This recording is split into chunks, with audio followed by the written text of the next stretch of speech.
The lead swans of Warburton, a great mystery, and one which we are still looking for an explanation as to their usage. Who knows just what purpose they served? Was it ritual or something more sinister?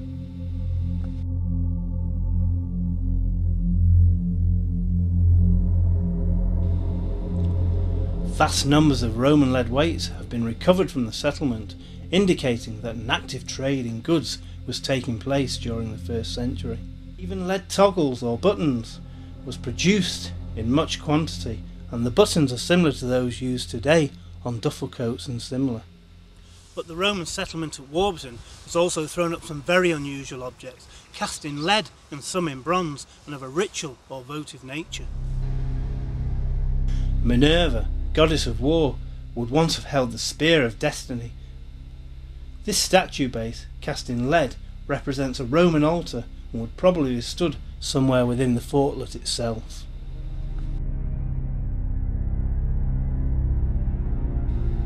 This tiny statue, no more than 1 inch high, has all the characteristics of a small Roman statue.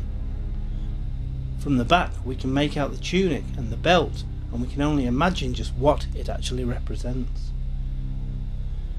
This bronze disc was found close to the fort, and although it has to be dated, it seems likely that it could well have been a philera or chest disc from the horse of a Roman cavalry, as seen here once again. This amazing ring bezel in the portrait of an ancient Etruscan, lost at the fortlet. But it was a visit to a field just outside the fort that was to give us the biggest surprise of all. That of either a temple or a shrine.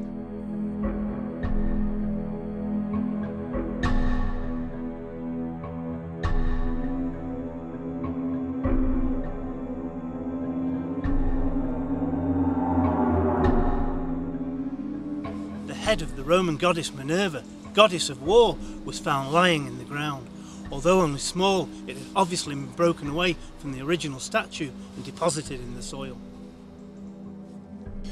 2,000 years later, and Minerva still has the features that would have been worshipped by the soldiers each and every day.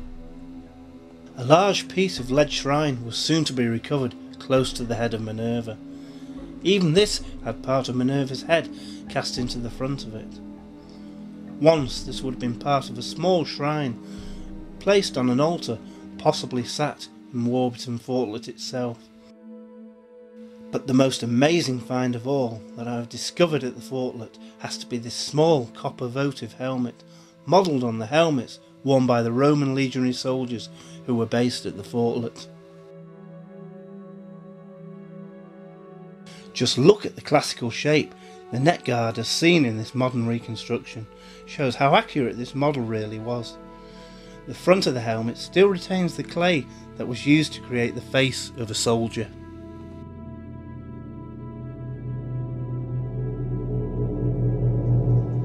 It was now clear that religious activity had indeed taken place here close to the fort, confirming that the Roman soldiers did indeed make offerings to their gods.